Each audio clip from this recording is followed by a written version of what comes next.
Nalaman ni Mayor na dinidemolish, pinuntahan doon. Nagtatanggol ang mga mahihirap. Yeah. Ipinagtatanggol ang inaapi. Kahit na sino pang Hero. bayan.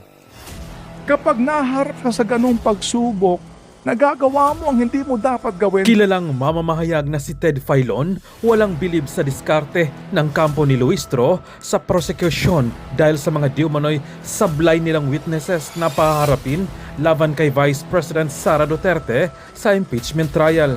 Matatandaang inilista si Abby Andres, ang court sheriff na sinapak noon ni Vice President Sara Duterte sa Davao noong 2011 bilang testigo ng House Prosecution Panel para sa impeachment trial ng Vice Presidente. Nangyari ito sa isang demolition noong nagsisilbi pa lamang si Duterte bilang Davao City Mayor. Base sa pre-trial brief ng prosecution, isinama nila si Andres para patunayang may tendency to inflict violence umano ang Vice President. Subalit, ayon kay Filon, imbis na makatulong ang naturang witness, ay mas lalo pang mapapabilib ang sambayan ng Pilipino kay Vice President Sara Duterte sa pagtatanggol sa mga naaping mga mahihirap. Lalo anyang lulubog ang kampo ni Luistro at mas lalos lang lalamunin ang buhay ng kampo ni Vice President Sara Duterte. Oras na magsimula na ang formal impeachment trial sa Senado. Ewan ko lang po kung sang-ayon po kayo dito po sa aking kaisipan na ito. Kasi nga, may listahan na po sila ng mga iimbitahan ng mga testigo, and then yung testigo po ng prosecution, testigo po ng depensa. Alright. Ngayon po, meron silang gustong imbitahin ng prosecution. Sino to? Yung dati pong, yung sheriff dyan sa Davao City.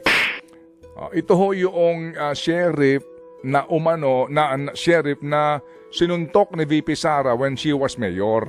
Alright. Nangyari po ito, matagal na ito, July po ito. Well, July, actually, I think July 1 ba ito? July 2 ng 2011. Alright. Ngayon pa lang po, nagsasabi na itong si attorney, si sheriff, na huwag siyang idamay. Ano ba sinasabi niya? Sabi niya po sa kanyang post, public announcement. Please do not involve me in any partisan political matters. I have been appointed in the Supreme Court as a Human Resource Management Officer, a second-level position. It is my position ever since to refuse to comment on the incident when I was holding a first-level position, particularly Sheriff 4 of the Regional Trial Court.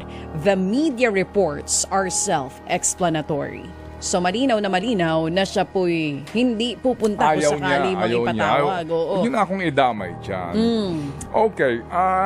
Well, ako ginagalang ko naman po itong mga taong ito kasi matatalino yan. Alam na ho nila ang tama at mali. May discernment na po sila, di po ba?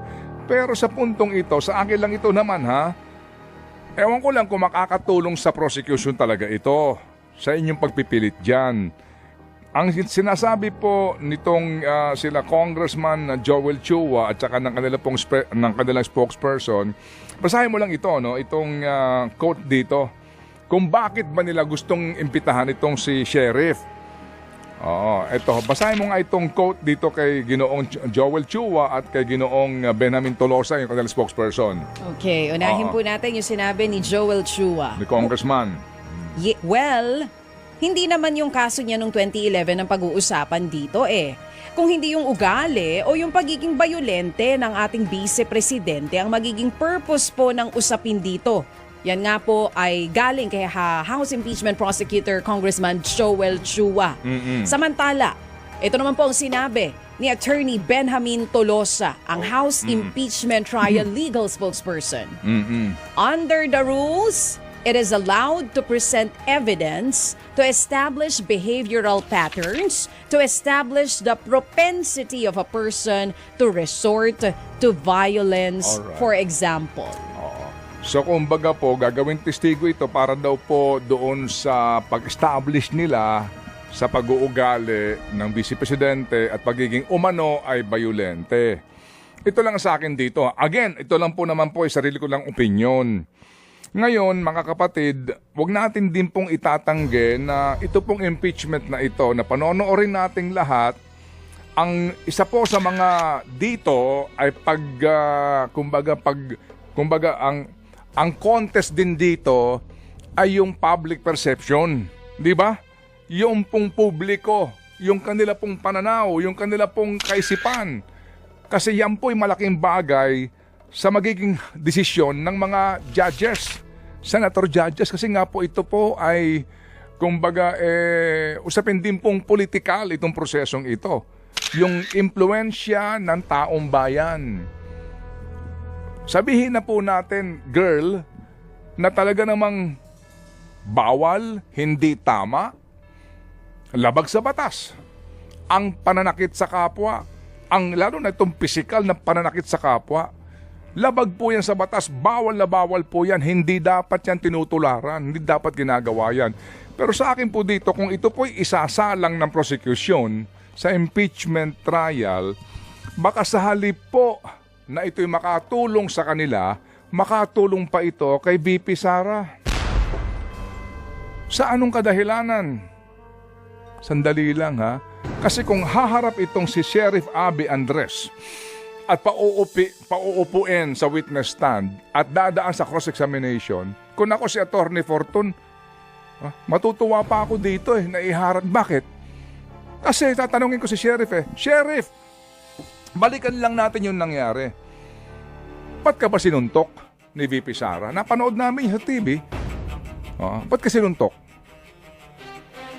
Kasi si VP Sara, mayor that time, naku, puputulin ito. Wag. Gagamitin ito. Gagamitin eh. Magagamit ka na namang content eh. Gagamitin ito sa kanilang content. Wag na. Oo. O kaya putol-putulin mo para mahirapan sila i-edit. Tuloy ko ba to? Sige, tuloy mo para maintindihan. Baka nakikinig yung ating mga house prosecutors eh. Baka sakaling, di ba, sundin nila ang advice mo. So, pwedeng maging pabor pa kay VP Sara ito. Yes, Oo. Bakit? Ano ba motive? Ulitin ko mali Mali ang pananakit ng kapwa. Correct. Pero ano ba pinanggagalingan di? Ano ba motive dito? Alright?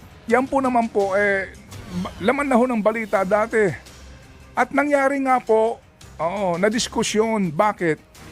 Kasi si Sheriff Abby Andres nung panahong yon ay nag-execute ng demolition sa grupo po ng mga maralitang tagalungsod sa isang private property. So, i-demolish. Before the demolition, naghanda na yung mga taga doon ng kung ano-anong mga pananggalang, kung ano-anong pambabato, gagamitin sa pambabato, etc. Violence will erupt. Yan po yan eh. Ngayon mga... Ako, puputulin to. Yan. Medyo ano mo. Yung lahat. Tuloy.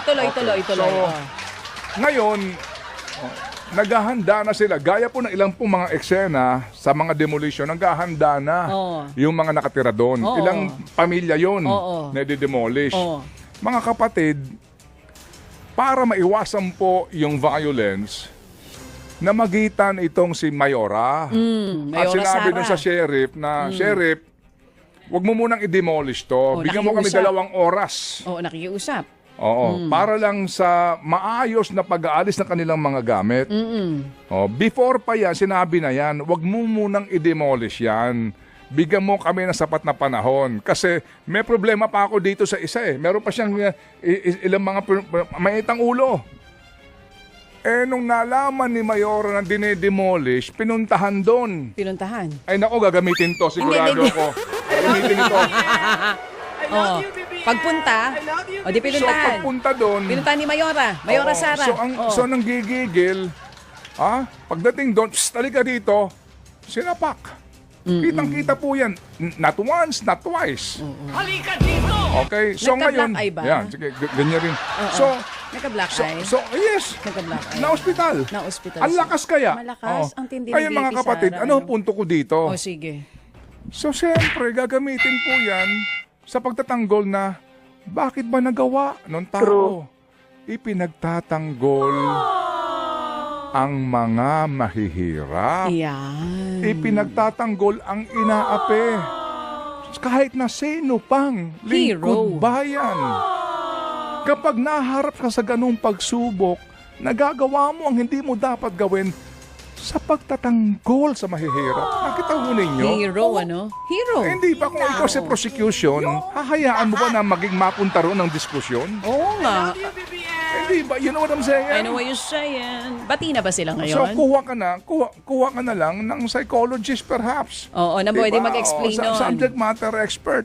Pero yung pupunta ka pa, ipahaharap mo pa itong sinapak para lang balikan yung kwento na, uulitin ko, masama manakit ha, pero yung mga masa, lalo na ho yung mga, alam nyo na ibig ko sabihin, yan ang gusto namin leader. Yan! Yung pagtatanggol kami. Nakita mo si Digong, sampalin mo. Oo, Di ba yan. doon siya sumikat? Oo. Di ba doon siya napalapit daw sa masa? Naman. O kapag ikay kinutungan sa naiya, sampalin mo. Correct. O, di ho ba? Oo. You know what I'm saying? Sampalin. So, Yan. gagamitin ito, sigurado ako. Pero ito ho, di ba? Sa akin lang. Huwag nyo nang ipilit yan. Para lang po naman sa akin ito. Kasi baka mag-backfire. Magamit tuloy para yung mga tao lalo siyang kampihan. At sabihin na, yan ang gusto naming leader. Nakahandang ipagtanggol ang mga naaapi. Naging hero Ay, pa, di ba? no? Babalik sa Anyway, kanila. eto na po. Napag-isip-isip na daw nila ngayon. Baka daw hindi na nila ipilit ipatawag. Mama, do you agree? Tama! Oo, kung yun ang dahilan. Pero bati na ba sila ngayon ni Sheriff? Nino? Si VP Sara at si Sheriff. Okay na sila? Si Sheriff? Oo, Hindi, nagdemanda si Sheriff ha. Oh, pero hindi, I mean, okay na ba? Hindi ko Kamusta kung alam, hindi kami nagdemanda? close eh. Oo. Pero sinasabi ko lang ito. Tama yung punto mo. Correct. Naisip nyo? Oo. Di ba? Oo, ang dami ho yung pwedeng tawagin. Wag na ho ninyong ibalik pa yan. Pwede nilang tawagin yung, ano ba, sino pa bang iba pwedeng Kasi tawagin? kung ako yung haharap doon, sabihin ko, gagawin ko ulit yan kung kinakailangan. Ba? Ako ninyo. Oo, Yan ang correct. gusto naming leader. Yan iboboto namin. Maaasahan, ipagtatanggol kami, yung mananapak sa oras ng pangangailangan.